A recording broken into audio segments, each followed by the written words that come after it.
সঁচা ভাল পোৱা পাবলে কঠিন সাধনা বহুত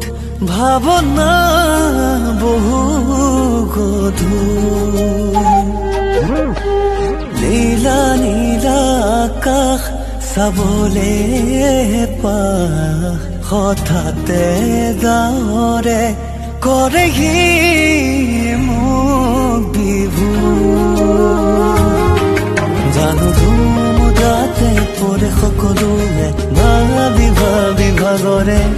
কিবা পোৱাহে পাহতে